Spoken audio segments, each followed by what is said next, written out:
meeting descends into chaos without translator until the cleaner's daughter arrives speaking 9 languages. Deborah Johnson never imagined her workday at the Anderson Group would become the most important moment of her life. The 42-year-old woman was finishing cleaning the 15th floor when she received an urgent call asking her to go immediately to the 20th floor where an emergency meeting was taking place. Chaos had erupted in the main conference room when the company's official translator was in a traffic accident on his way to the office. 9 executives from different countries were gesturing desperately, trying to communicate in a negotiation worth $50 million that needed to be finalized in exactly 1 hour. Deborah entered the room carrying her cleaning supplies, accompanied by her 12-year-old daughter, Emily Grace, who had left school early due to a parent-teacher meeting. "Please clean up the coffee we spilled on the documents quickly," said Richard Anderson, the company's CEO, without even looking at Deborah. "And get that child out of here immediately." The situation was critical. The Chinese executive, Mr. Chen, was speaking rapidly in Mandarin while pointing at the wet papers. The Japanese representative, Mr. Nakamura, shook his head in clear irritation. The German executive, Mrs. Hoffman, a gray-haired woman with glasses, gestured impatiently, constantly checking her watch. The American Robert Williams, the export manager, tried to communicate through gestures, but was only making things worse. Emily Grace watched everything in silence, holding her mother's hand tightly. The girl had brown hair tied in a ponytail and wore a light blue school shirt. Her curious eyes followed every movement of the executives, trying to understand what was happening. "Mom, they're arguing over a delivery date," Emily whispered in Deborah's ear. "How do you know that, sweetheart?" Deborah asked, surprised. "The Chinese man is saying he needs the goods by the 15th, but the Japanese man understood it was by the 5th. It's just a misunderstanding." Deborah looked at her daughter, confused. Emily had never mentioned understanding other languages. In fact, her mother could barely keep up with the English in her school meetings. Richard Anderson was on the phone, desperately trying to find another translator. "No one is available at this hour," he shouted, slamming his phone on the table. "We're losing the most important contract of the year because of a stupid accident." "Mr. Anderson," Emily said, letting go of her mother's hand and stepping forward, "I can help." Silence fell over the room. All the executives turned to look at the 12-year-old girl who had just offered to solve a $50 million problem. "You must be joking," Richard said with a sarcastic smile. "Get out of here before I call security." "She understands what they're saying," Deborah insisted, still not believing what was happening. "My daughter is very smart, Mr. Anderson." "Smart?" Richard laughed loudly. "She's a cleaner's daughter. What kind of education do you think she's had? Get out now." Emily approached Mr. Chen and said something in Mandarin. The Chinese executive stopped gesturing and stared at her in surprise. Then she turned to Mr. Nakamura and spoke in Japanese. The man's eyes widened in shock. "Impossible," Mrs. Hoffman murmured in German. "An American child speaking Mandarin and Japanese perfectly. I also understand German, Mrs. Hoffman," Emily replied in fluent German. "And French, English, Italian, Spanish, and Russian." The room fell into absolute silence. Richard Anderson was pale, unable to process what he had just witnessed. Deborah felt her heart racing, a mix of pride and confusion swirling inside her. How had her daughter learned so many languages without her knowing? When did you learn all this?" Deborah asked, her voice trembling. "At the library, Mum, every day after school while you were working at the hospital.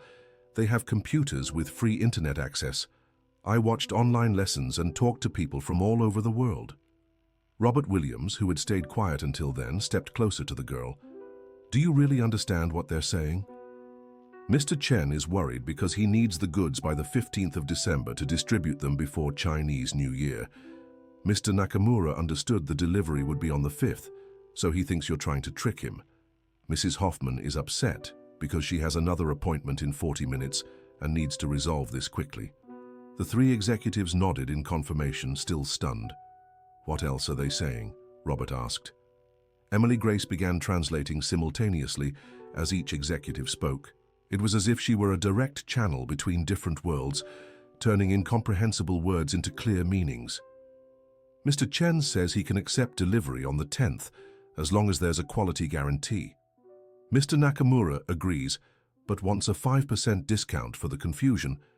Mrs. Hoffman suggests splitting the delivery into 2 parts to make transportation easier.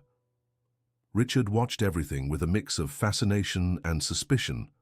As the director of one of the country's largest export companies, he had seen many professional translators in his career, but never someone so young with such skill. "Hold on," Richard said, interrupting the conversation. "This could be some kind of trick. How do we know she's translating correctly?" Mrs. Hoffman stood up and began speaking rapidly in German, asking technical questions about the company's products. Emily answered with precision, demonstrating knowledge that went beyond simple translation. "She knows more about our products than some of our own employees," Robert admitted, impressed. "I read the reports you throw away," Emily explained. "My mum collects the trash from the offices, and I was always curious about what was written. I started studying the company to understand better where she worked." Deborah felt her eyes well up. Her daughter had taught herself not just languages, but also about the company where she had worked for 5 years, cleaning bathrooms and emptying trash bins. The girl knew more about the Anderson family business than she did. "We only have 25 minutes, Mrs. Hoffman reminded, glancing at her watch. "We need to make a decision now." "I can't allow a child to be part of a negotiation of this magnitude," Richard said, though his voice lacked its earlier conviction. "With all due respect, Mr. Anderson," Mr. Chen said in English so everyone could understand, "this girl is our only chance to save this contract. I'm willing to trust her." Nakamura agreed in Japanese, and Emily translated, "Mr. Nakamura says he prefers the honesty of a child over the greed of some adults he's met before." "Fine," Richard finally relented. "But if anything goes wrong, the responsibility is yours," he pointed at Deborah. "The responsibility is mine," Emily said with a surprising firmness for a 12-year-old. "I know what I'm doing."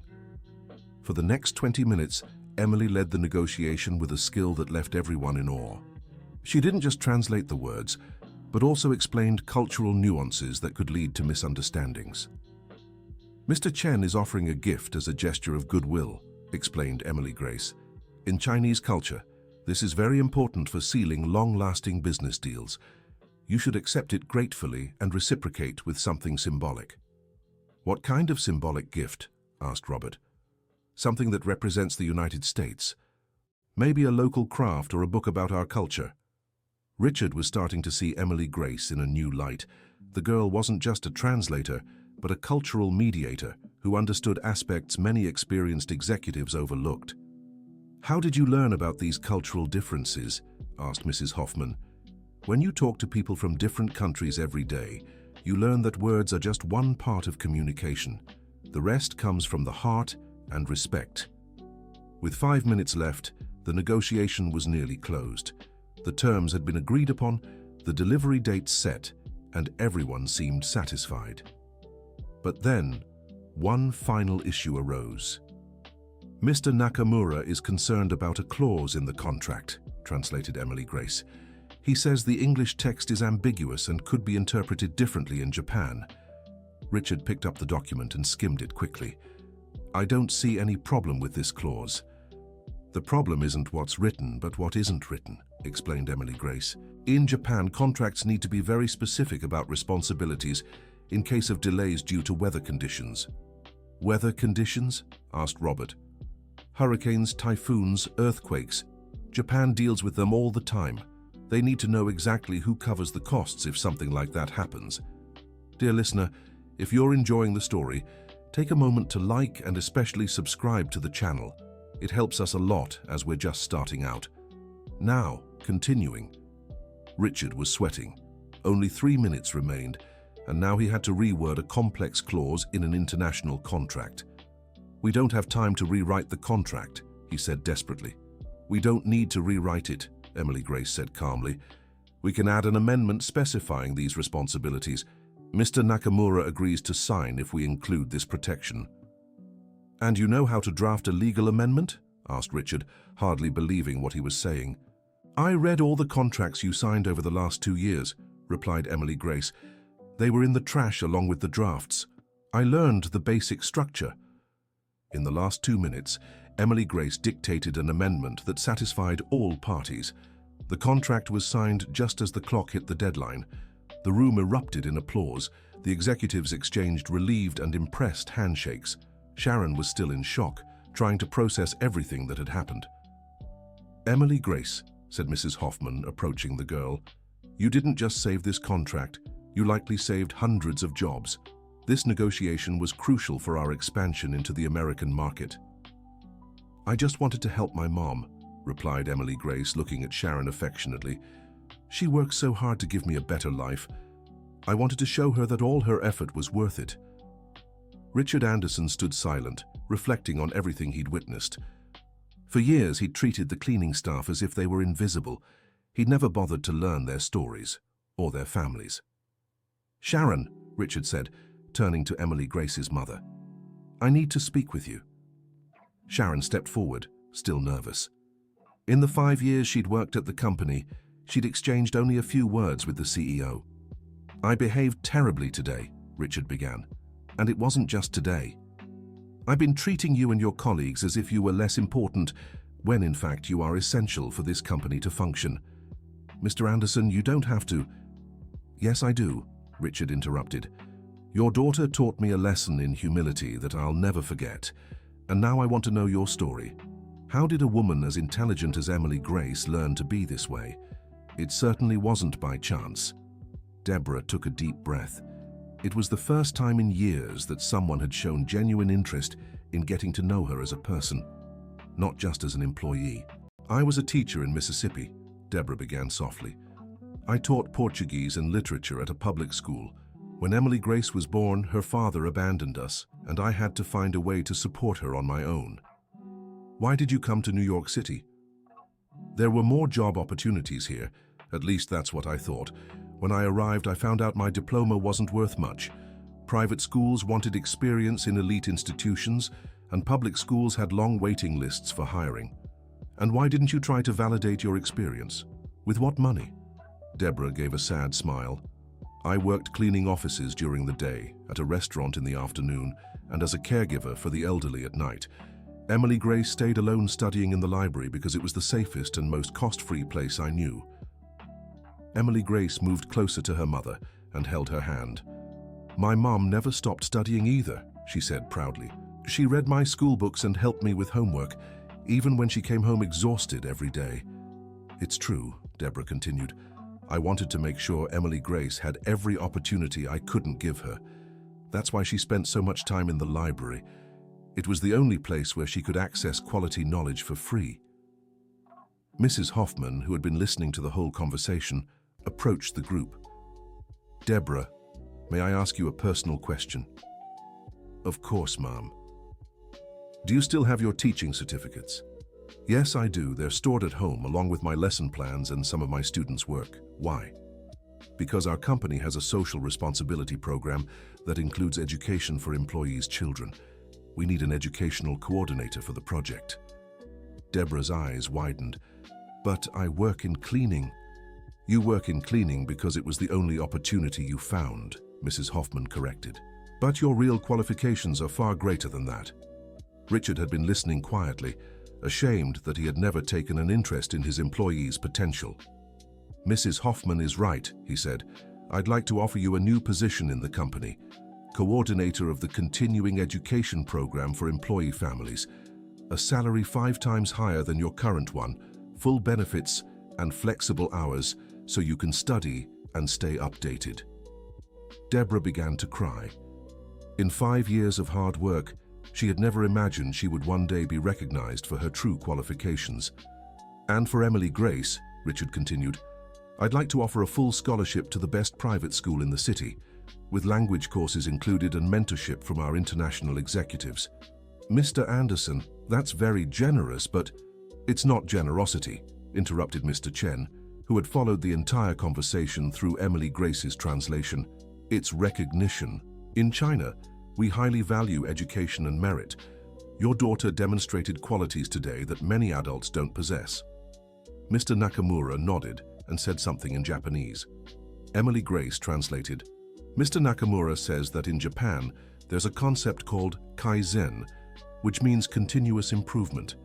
He sees that in our family and would like to contribute as well. Contribute how? Asked Deborah. My company has partnerships with Japanese universities, explained Nakamura through Emily Grace's translation. We can offer an exchange program for Emily Grace when she finishes high school. The 12-year-old girl who had entered the room holding cleaning supplies was now being sought after by international executives who recognized her potential. I don't know what to say, said Deborah, still trying to process everything. Say yes, whispered Emily Grace. Mom, you deserve so much more than you've had until now, and I want to study so I can help other families like ours.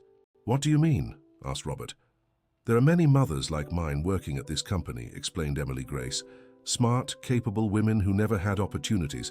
If I can study and grow, I want to come back here one day to create programs that help these families. Mrs. Hoffman smiled. You're already thinking like a true leader, Emily Grace. She learned that from me, said Deborah proudly. I've always taught that knowledge only has value when it's shared. And she learned well, said Richard. Very well, it's decided. Deborah, you start your new role on Monday. Emily Grace will arrange your transfer to the new school immediately. Wait, said Emily Grace. I have one condition. Everyone looked at her curiously. I want other employees' children to also have the chance to use the company's library on weekends, with computers and internet access for studying. What company library? Asked Robert. You have a whole room with technical books on the 12th floor, explained Emily Grace. It's been closed for years, but I saw it when my mum was cleaning there. With a few computers and study tables, it could become a learning center for employees' families. Richard shook his head, impressed. Approved. It'll be the first project of the new continuing education program. And I'd like to suggest something else, said Mrs. Hoffman. Our German company has experience with professional training programs. We can bring in specialists to train employees who want to grow within the company. Excellent idea, agreed Richard. Robert, can you coordinate this? It would be an honor, replied Robert. In fact, I've always thought we wasted too much talent by not knowing our employees better. Emily Grace looked around the room. In less than an hour, she had not only saved a $50 million contract, but also planted the seeds for a much bigger transformation in the company. Mr. Chen, said Emily Grace in Mandarin, could you teach Chinese to other employees? Many of them are interested in learning about your culture. The Chinese executive smiled. It would be my pleasure. In fact, our company has always wanted to strengthen cultural ties with our American partners. And I can organize workshops on Japanese culture, offered Nakamura. It's important for our partners to understand our traditions to improve communication. Dear listener, if you're enjoying the story, don't forget to like and especially subscribe to the channel. It helps us a lot as we're just starting out. Now, continuing. What had begun as a crisis was turning into an opportunity for growth for the entire company. Emily Grace had shown that barriers between cultures and social classes could be broken through knowledge and mutual respect. Mom, said Emily Grace, turning to Deborah, can I tell them about your other talent? What talent? Asked Deborah nervously. She writes beautiful poetry, revealed Emily Grace. In English, but she's also tried writing in other languages using what I've learned. You write poetry? Asked Mrs. Hoffman, intrigued. It's just a hobby, said Deborah, embarrassed. I write about the struggles and joys of ordinary people, nothing too elaborate. May I hear one? Asked Richard. Deborah took a deep breath and recited from memory. In the calloused hands of those who clean lies the dignity of those who never quit. Every shining floor tells a story. Of those who work, so dreams can exist. Children grow up watching their mothers fight, learning that worth isn't in the job title, but in the strength of those who rise early to build a future without denial. The room fell silent. Several executives were moved by the simplicity and depth of Deborah's words. That's beautiful, said Mrs. Hoffman, her eyes glistening. You should publish your poems. Who would want to read poetry from a janitor? Asked Deborah. From an educator and educational coordinator, Richard corrected. And I'm sure many people would relate to your words. Emily Grace smiled at her mother. I always said you were special, Mom, Now everyone will know. Actually, said Mr. Chen, our company has an interest in literature that portrays the experience of American workers. It could help our Chinese employees better understand American culture. And our publishing partner in Germany releases works by authors who tackle social themes, added Mrs. Hoffman. I can make some introductions if you're interested.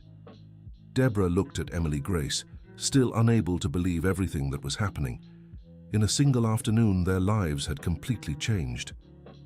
There's one more thing, said Emily Grace with a mischievous smile. What now? Asked Deborah, already imagining what new surprise her daughter had prepared. I told you I learned languages at the library, but I didn't tell you everything, Emily Grace said. I also learned coding and graphic design. Coding? Asked Robert, impressed. Yes. I created an app to help immigrants learn basic English. It's still simple, but it works. I already have over 1,000 users. Richard shook his head in disbelief. You built an app by yourself? With the help of online tutorials and some programmers I met in forums.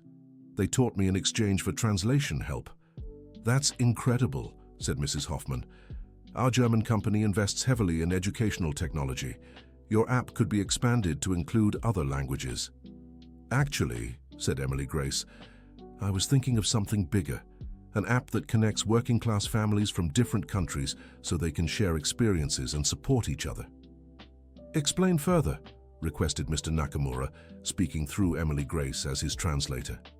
Imagine a platform where the daughter of a Japanese factory worker could chat with the son of an American laborer, exchanging knowledge about languages, cultures, and dreams, where mothers like mine could share stories and support each other, no matter where they live.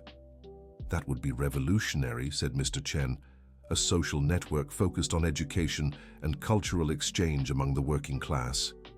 Exactly, Emily Grace confirmed, because I've learned that knowledge doesn't pick social classes, but not everyone has the same access to opportunities. Richard was fascinated by Emily Grace's vision. The 12-year-old had an understanding of social responsibility that many seasoned executives lacked. Emily Grace, how about we turn this idea into an official company project? Richard proposed. You'd be the lead consultant, of course. But I'm still a kid, Emily Grace reminded him. Age doesn't determine the ability to have good ideas, said Mrs. Hoffman, and you've already proven that today. Besides, Robert added, you'd have the full support of our tech team to develop the project properly.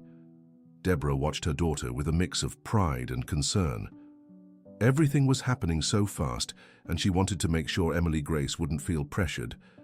Sweetheart, are you sure you want all this responsibility? Asked Deborah. You're still a child and should have time to play and have fun. Mom, this is fun for me, Emily replied. Learning languages, meeting different people, creating things that can help others. This makes me happy. But what about your school friends? What about normal childhood games? My best friends are from the online conversations I have with people all over the world. And my favorite game is solving communication problems. I'm different, Mom, and that's okay. Mrs. Hoffman approached Deborah. May I offer advice from someone who was once a gifted child? Please. The most important thing is balance. Emily Grace needs intellectual challenges, but she also needs a normal childhood.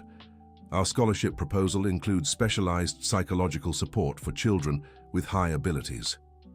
That exists? Deborah asked. Of course. It's essential so she can develop not just her intellectual potential, but also her emotional intelligence. Emily smiled. See, Mum? They've thought of everything.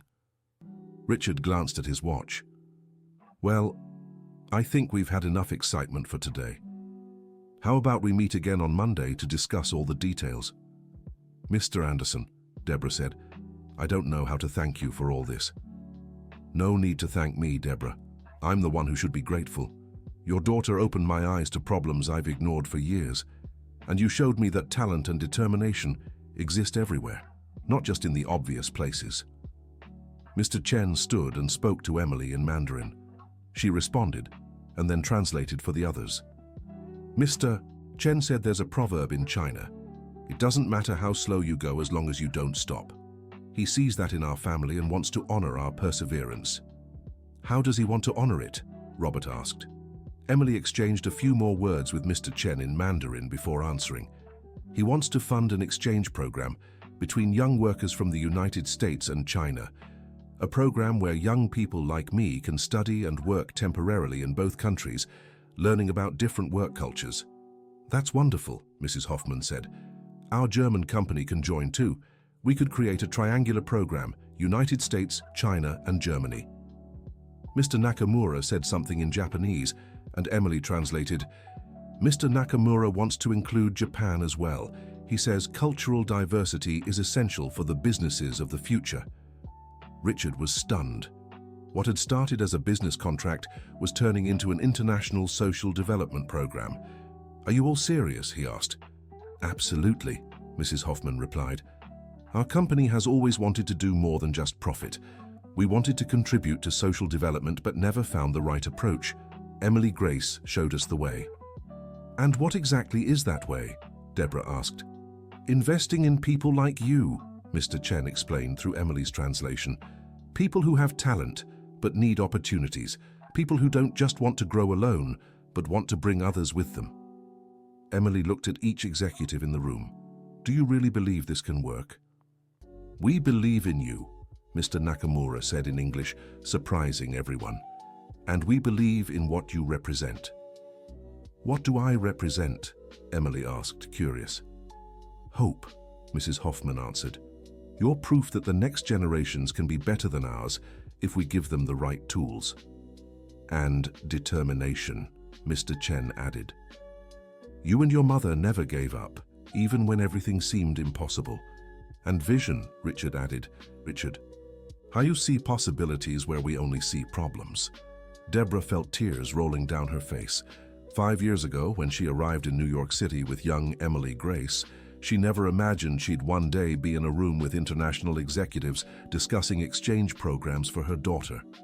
Mom, are you okay? Emily Grace asked, concerned. Everything's perfect, sweetheart. I'm just remembering all the nights I stayed awake wondering if I'd made the right decision coming to New York City. And you had, Emily Grace said, hugging her mother. Every struggle was worth it to get us here. Deborah, Richard said, can I ask you a personal question? Of course. What will you do now? With all these opportunities opening up, how do you plan to organize your new life? Deborah thought for a moment before answering. First, I'll accept the new position and do my best to honor the trust they're placing in me. Second, I'll support Emily Grace in all her projects, but always remembering she's my daughter before she's a prodigy. And third, Emily Grace asked. Third, I'll write a book about our journey, so other mothers in similar situations know there's always hope. I want to help write that book, Emily Grace said. And we'd like to help publish it, Mrs. Hoffman added. Actually, Robert said, how about we make a documentary too? Your story could inspire many families. A documentary? Deborah asked nervously. Nothing intrusive, Robert reassured her. Just following the progress of the projects we're creating, showing how small actions can lead to big changes. Emily Grace looked at her mother. What do you think, Mum? I think our story isn't just ours anymore, Deborah replied. If it can help others, then we should share it. Mr. Chen said something in Mandarin, and Emily Grace translated. He says that in China, when someone rises, they should reach out to lift others up. It's our moral responsibility. And in Japan, Mr. Nakamura added, we say individual success only has value if it contributes to collective success. In Germany, Mrs. Hoffman said, we have the concept of corporate social responsibility. Businesses should give back to the society that sustains them. Richard reflected on all the words he'd heard. You know, I've run this company for 15 years, focused only on profits and growth. Today, a 12-year-old girl taught me there are much better ways to measure success. How so? Emily Grace asked. Success shouldn't just be measured by what we gain, but also by what we give. Not just by what we achieve, but by what we help others achieve. That's beautiful, Mr. Anderson, Deborah said, and very wise. The wisdom came from you two, Richard replied. I just learned to listen. Emily Grace looked out the meeting room window. The sun was setting over New York City, painting the sky in shades of orange and pink. It was the end of a day that would change their lives forever. You know what's funny? Emily Grace said. What? Everyone asked almost in unison. This morning my biggest worry was whether I'd done my math homework right. Now I'm planning international exchange programs. Everyone laughed, easing the emotional tension that had filled the room for hours. And you know what else is funny? Deborah added. What? This morning I was worried about paying the electric bill. Now I'm being offered a new career and the chance to fulfill dreams I didn't even know I had. Life has those surprises, Mrs. Hoffman said. The important thing is to be ready to seize opportunities when they arise. And you two were ready, observed Mr. Chen. It wasn't luck. It was the result of years of dedication and study. Emily Grace took her mother's hand. Mum, do you remember what you used to tell me when I complained that studying was hard? That knowledge is the only thing no one can take from us, replied Deborah. Exactly. And today we discovered that knowledge is also the thing we can most give to others. Richard Anderson stood up and extended his hand to Deborah. Deborah Johnson, welcome to the company's management team. I look forward to working with you. Then he turned to Emily Grace. And you, young lady, will be our newest consultant, and probably our most valuable one. Emily Grace shook the director's hand firmly. I promise I won't let you down, Mr. Anderson. You've already proven that's impossible, Richard replied. The international executives said their goodbyes, each promising to send detailed proposals for the cultural exchange and partnership programs. The room, which an hour earlier had been in complete chaos, now radiated hope and possibility. Deborah, Richard said before they left, can I ask one last thing? Of course. How did you manage to raise such a special daughter amid so many hardships? Deborah looked at Emily Grace and smiled. I never hid the difficulties we faced from her, but I also never hid my determination to overcome them. I think she learned that problems exist to be solved, not used as excuses. And I learned that my mum is the strongest person I know, Emily Grace added. If she could raise a daughter alone while working 3 jobs, I can achieve anything. The two of you can achieve anything, Richard corrected. Together. Mother and daughter left the meeting room hand in hand. In the elevator, Deborah asked, Emily Grace, are you sure you want all this responsibility? You're still so young. Mom, I spent the last few years studying alone because it was my way of helping you. Now I can study and help others at the same time.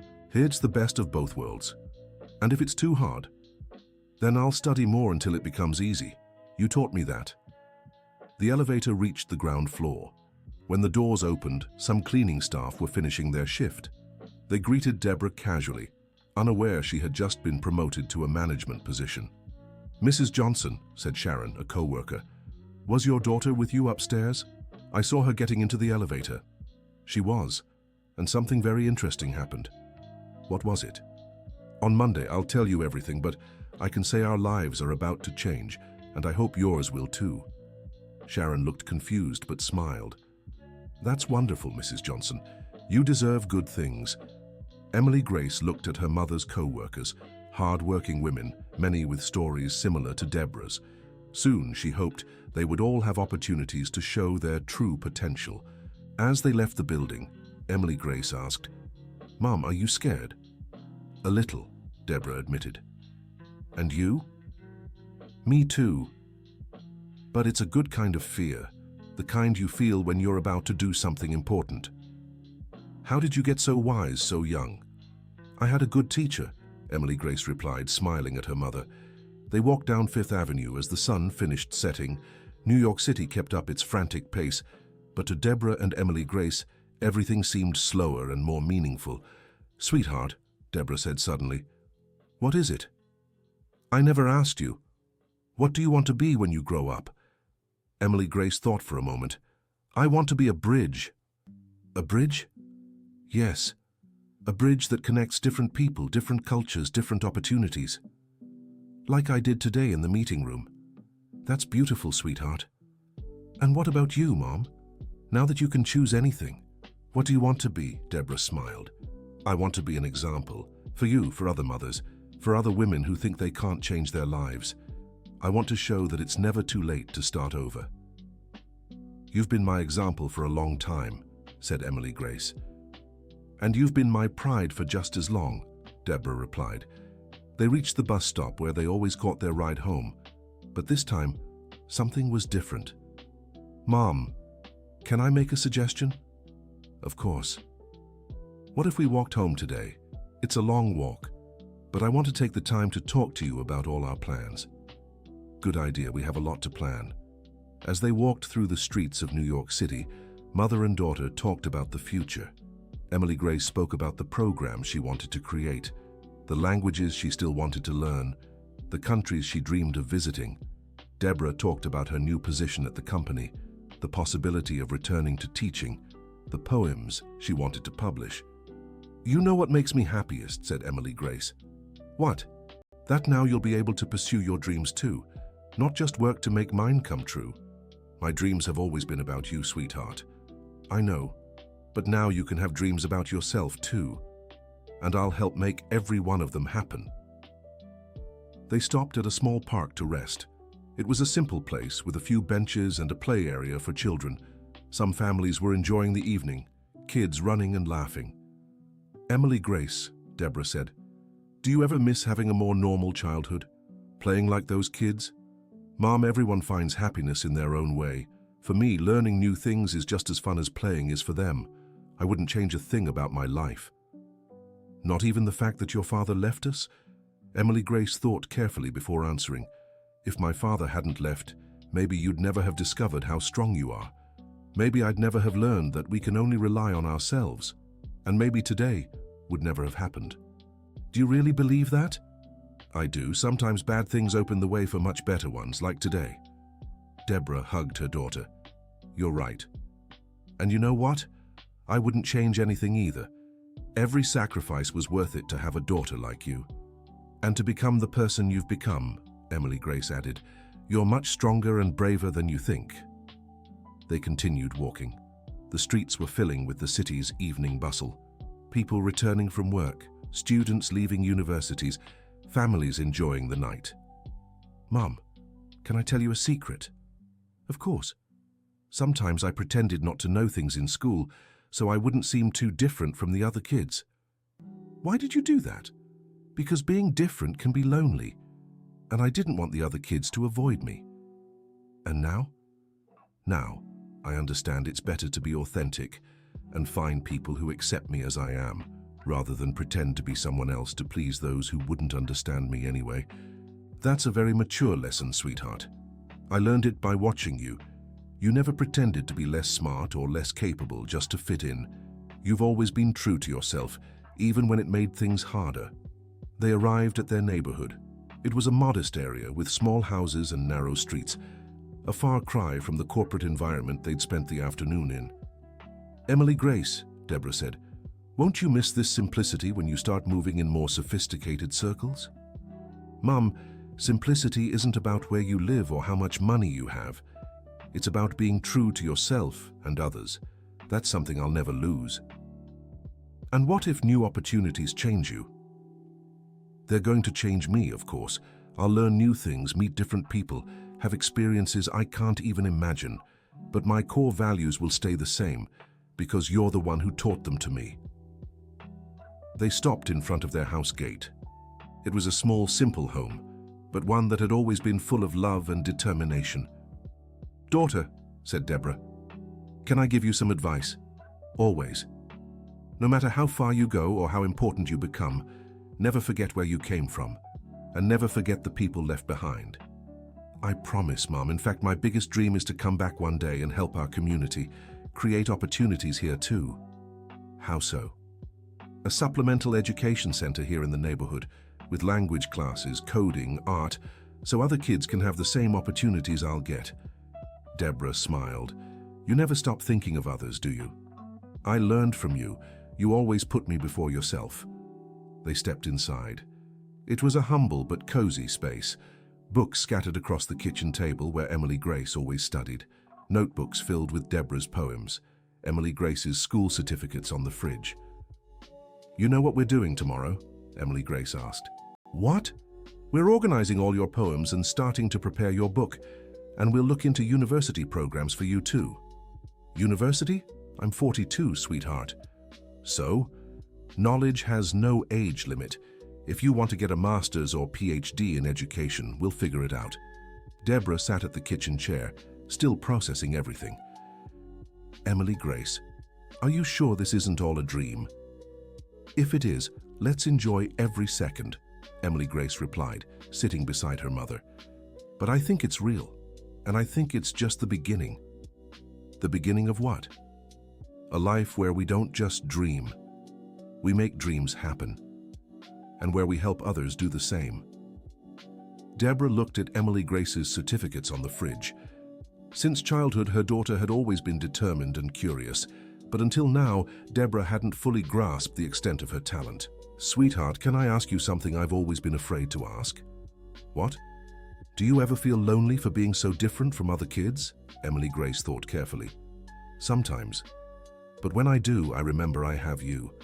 And I remember there are millions of people in the world who feel different too. I've met so many of them online. How so? There's a girl in South Korea who speaks 6 languages and builds robots. A boy in Mexico who composes classical music. A girl in France who solves complex math problems. None of us are normal in the traditional sense, but together we make our own kind of normal. That's beautiful, sweetheart. And it's real. The world is full of special people who just need opportunities to shine, like what happened to us today. Deborah stood and walked to the fridge. Among Emily Grace's certificates was a photo of them on her first day of school. Emily Grace was 6, smiling shyly at the camera. Do you remember this day? Deborah asked, holding the photo. Of course, you were nervous because you didn't know if I'd adjust well to school. And you told me something I've never forgotten. What was it? You said, "Don't worry, Mom, I'll learn everything I can to make you proud." And that's exactly what you've done all these years. Emily Grace smiled. Actually, I wanted to learn everything so I could help you, so one day you wouldn't have to work so hard. And you did. Starting Monday, our lives will be completely different. Better, Emily Grace corrected. It'll be better. For us and for everyone, we'll be able to help. They prepared a simple dinner and sat at the kitchen table, as they did every evening. But this time, the conversation was about plans and possibilities, not worries and hardships. Mom, said Emily Grace between bites, what do you want to do most in your new position? I want to create programs that really make a difference in the lives of our employees' families, not just projects that look good on paper, but things that truly change lives. Like what? On-site daycare for working mothers, vocational courses for young people, literacy programs for adults, psychological support for families in need. Is all that possible? With the budget Mr. Anderson mentioned, yes. And with international partnerships, we can do even more. Emily Grace smiled. You're already thinking like a real manager. Truthfully, I've always thought this way. I just never had the chance to put my ideas into practice. And now you do. And I'll help however I can. You'll have your own projects to focus on, dear. Our projects, Emily Grace corrected. Everything I do, I want to do with our community in mind too. After dinner, they sat in the small living room. Deborah picked up a notebook where she wrote her poems, and Emily Grace brought her laptop where she studied languages. Mom, can you show me your latest poems? They're just reflections about our life, sweetheart. Nothing too elaborate. I still want to see them. Deborah opened the notebook to a marked page and read, My daughter grows as I work. In her eyes, I see worlds unknown to me. She learns languages I don't understand, yet speaks to me in the language of love. Each night, I return home tired and find her studying at the kitchen table. Her books are windows to distant places, but her heart always comes back to me. I dream that one day she'll soar high, higher than I ever imagined flying, and when that day comes, I'll smile because it was all worth it to see her shine. Emily Grace's eyes glistened. Mom, that's beautiful. You really should publish it. Do you think others would like it? I'm sure of it. How many working mothers out there would relate to your feelings? Millions, probably. Then your poems could comfort and inspire millions of people. That's a responsibility almost as big as my exchange projects. Deborah laughed. When you put it that way, it does sound important. It is important, Mom. Art born from real experience always is. Emily Grace opened her laptop and showed her mother a spreadsheet with notes in different languages. What's this? Deborah asked. My app project. I'm mapping the main difficulties immigrants face when learning English, and I'm also researching cultural barriers. What kind of barriers? For example, in many Asian cultures, making direct eye contact with elders is considered rude. But in the United States, it might be seen as disrespectful or insecure. My app will teach not just the language but also the cultural codes. That's very clever, dear. And here, Emily Grace pointed to another section of the spreadsheet, I'm listing American expressions that don't make sense when translated literally, like play dumb or make a mountain out of a molehill. You researched all this yourself? With help from people I met online. I have immigrant friends from different countries who shared their struggles. I also talked to Americans living abroad who face similar challenges. Deborah looked at her daughter with admiration. Emily Grace, have you thought about how you'll balance all these projects with your regular studies? Actually, these projects are my studies.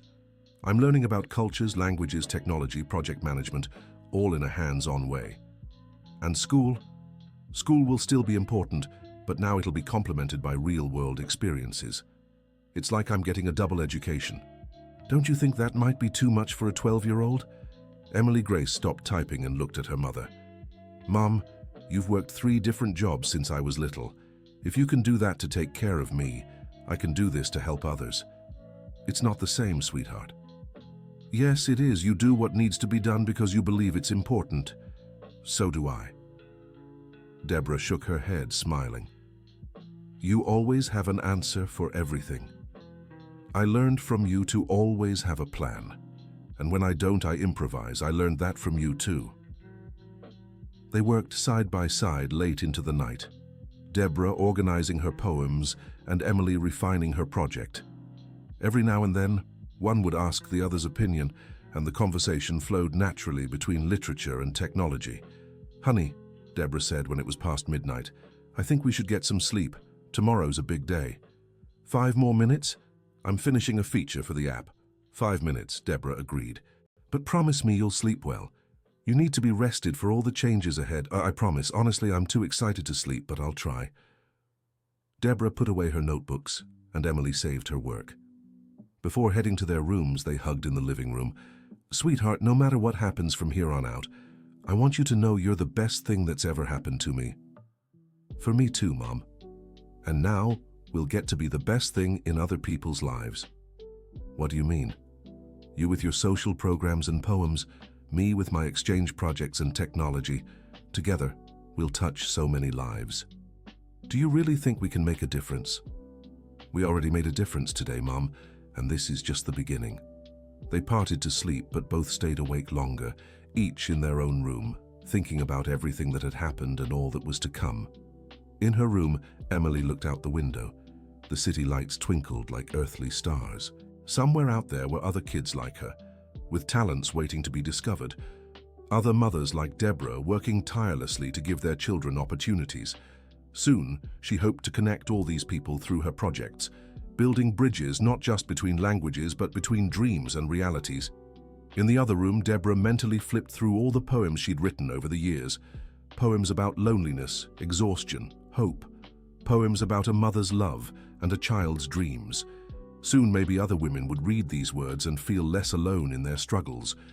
The next morning, Saturday, they woke up early and decided to start organizing their new lives right away. Where do we begin? Emily asked, already seated at the kitchen table with her laptop open. How about we make a priority list? Deborah suggested, serving breakfast. Good idea. Immediate priorities and long-term ones. Exactly. Immediate. Getting you ready for the new school, preparing me for the new position, organizing the paperwork for all the proposals we got yesterday. Long-term, developing the app, creating the exchange programs, publishing your poems, setting up the education center in the neighborhood. That's a lot, Deborah said, a little daunted by the list. It's a lot of good things, Emily corrected. And we don't have to do it all at once. We can take it step by step. You're right, and we'll have help. We're not alone anymore. We were never alone, Mom. We've always had each other. True. But now we have a larger support network. Emily Grace began typing on the laptop. I'm creating a schedule. We'll organize everything in stages with realistic deadlines. What kind of stages? First stage, transition. You adjust to your new position, I adjust to my new school. Second stage, development. Start the pilot projects. Third stage, expansion. Bring the projects to other cities, other countries. You're already thinking about other countries. Of course, Mr. Chen, Mrs. Hoffman, and Mr. Nakamura didn't offer international partnerships for no reason. They see global potential in our projects. Deborah sat beside her daughter and looked at the schedule she was creating. It was detailed, realistic, and ambitious all at once. Emily Grace, can I ask you something that might sound strange? Go ahead. Do you feel like you lost your childhood because you had to grow up so fast? Emily Grace stopped typing and thought carefully. Mum, I think everyone has their own definition of childhood. For some kids, childhood is playing with dolls. For others, it's playing soccer. For me, it's always been about learning new things. But what about normal playtime, birthday parties, friends your own age? I had some of those things. They just weren't the most important to me. My favorite birthday party was when you gave me an English-Portuguese dictionary. My favorite game was always figuring out how to say thank you in different languages. And you don't regret it? Never. Because it was that curiosity that brought me here. If I'd been a normal kid, yesterday would never have happened. You're right. And besides, Emily Grace continued, I always knew I had you supporting me. That gave me the confidence to be who I really am. The phone rang, interrupting their conversation. It was Richard Anderson. Good morning, Deborah. I hope I'm not bothering you on a Saturday. Not at all, Mr. Anderson. We were just organizing our plans. Great. I was calling to confirm if you can meet with us Monday morning to finalize all the details, and also to let you know I spoke with our legal department about all the projects we discussed yesterday. What was the conclusion? All the proposals are feasible and within our budget. In fact, the board was very interested in the social responsibility projects. That's wonderful. And Deborah, may I speak with Emily Grace too? Deborah handed the phone to her daughter. Good morning, Mr. Anderson. Good morning, Emily Grace. I wanted to know if you'd be interested in joining an international video conference tomorrow, Sunday. The foreign executives want to discuss the details of the exchange programs. Of course. What time? 2 in the afternoon. It'll be a meeting with representatives from China, Germany, Japan, and a few other countries that heard about the project and expressed interest. Other countries? France, Canada, and South Korea. It seems the idea of cultural exchange among young workers is generating a lot of international interest. Emily Grace looked at her mother with shining eyes. Can I join from home? Of course.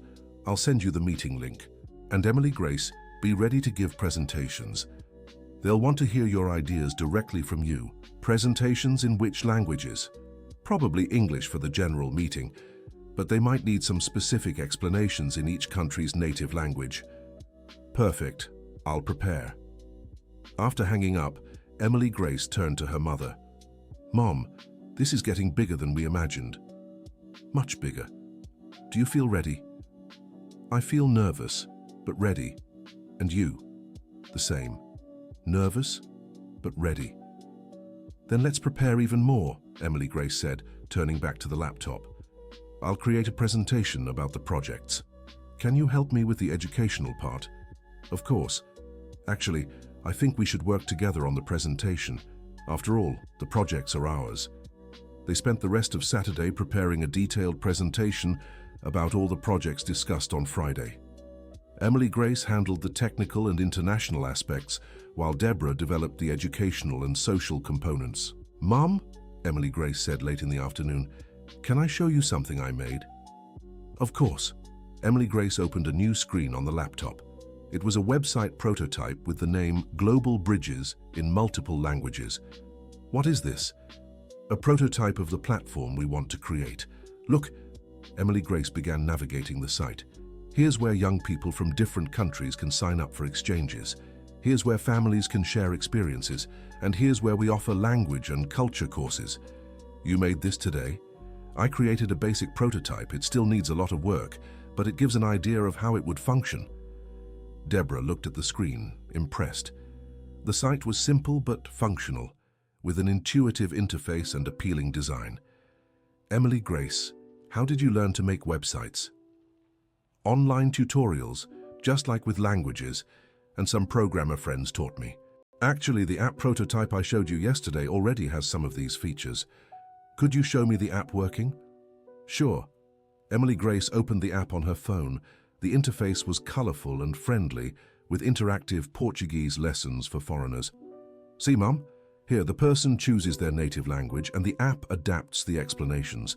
For example, if someone speaks Chinese, the app explains that in Portuguese, we have definite articles which don't exist in Chinese. And does it work? It does. I already have users from 15 different countries. They send me feedback, and I keep improving the app. How many users? 1,300 as of yesterday. But since I posted about the updates, 200 more signed up today. Deborah was stunned. Her 12-year-old daughter had an app with over 1,000 users and was about to present projects to international executives. Sweetheart, sometimes I still can't believe all of this is real. Me neither. But it is real and it's ours. And tomorrow it'll become even more real. Are you nervous about the video conference? A little, but more excited than nervous. It's our chance to turn ideas into reality. What if it doesn't work out?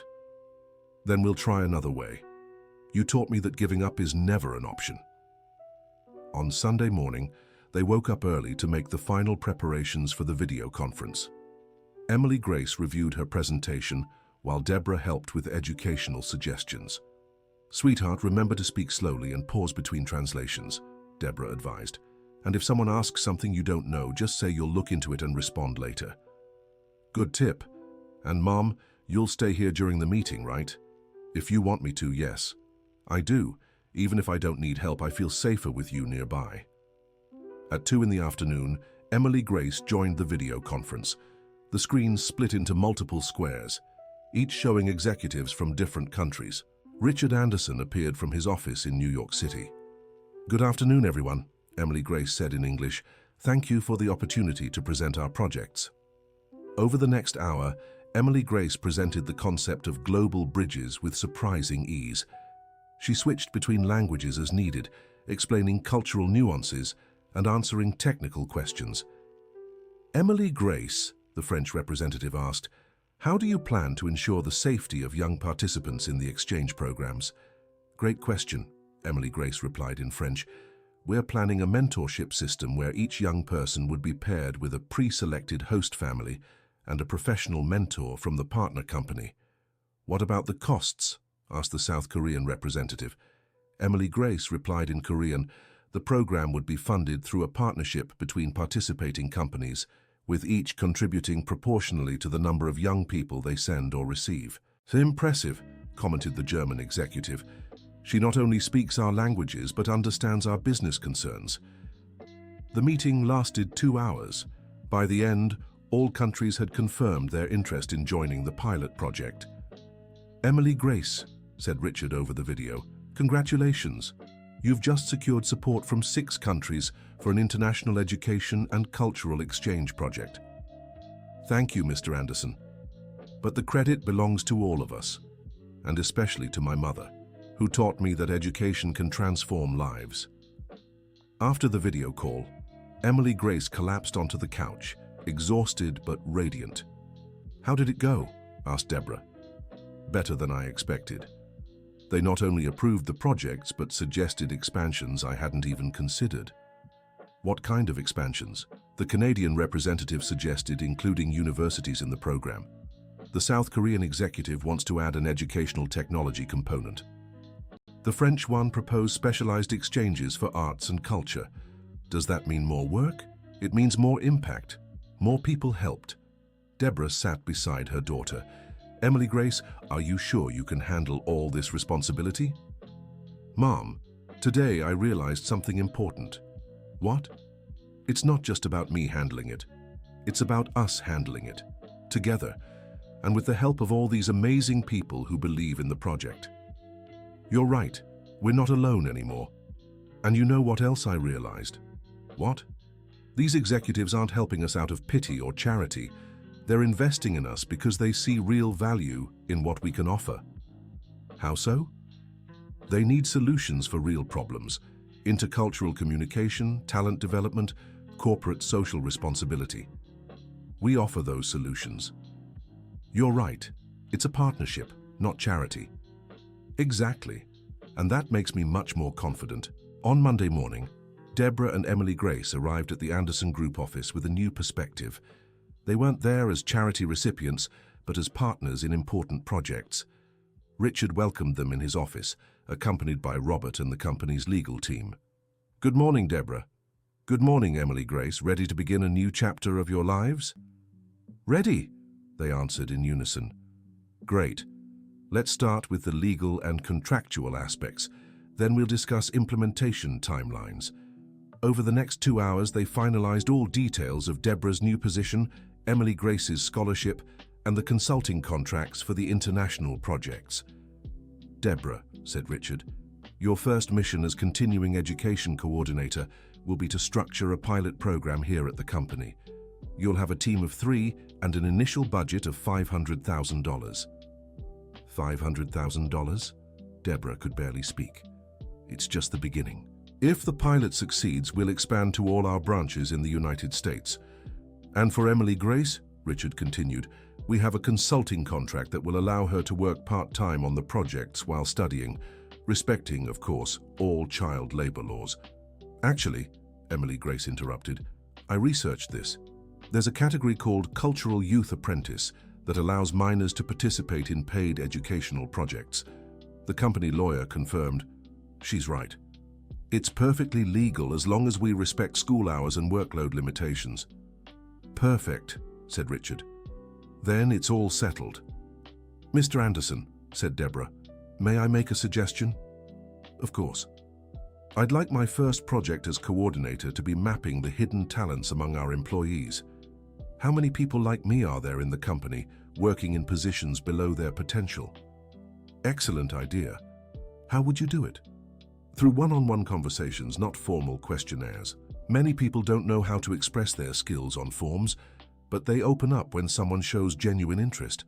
And I can help by translating for foreign employees, added Emily Grace. I bet there are immigrants working in general services who have important qualifications from their home countries. Robert got excited about the idea. Actually, we have employees from at least 10 different nationalities. We've never thought about making better use of this diversity.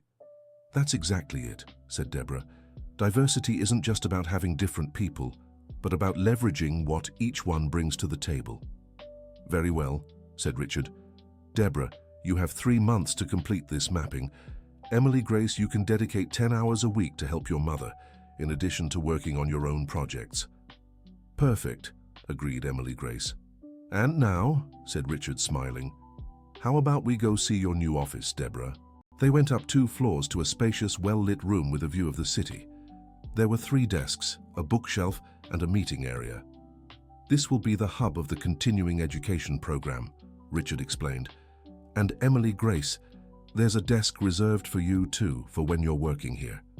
Emily Grace looked out the window. From there she could see their neighborhood in the distance.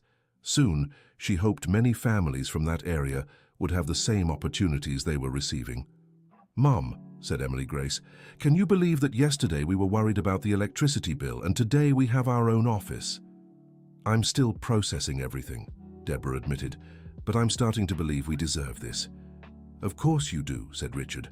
And now let's work so other families can deserve and receive similar opportunities too. End of story. Tell us what you thought of this heartwarming story. Do you believe talent and determination can truly open doors like they did for Deborah and Emily Grace? Share your thoughts in the comments, and if this story touched your heart, don't forget to like and subscribe to the channel for more inspiring stories.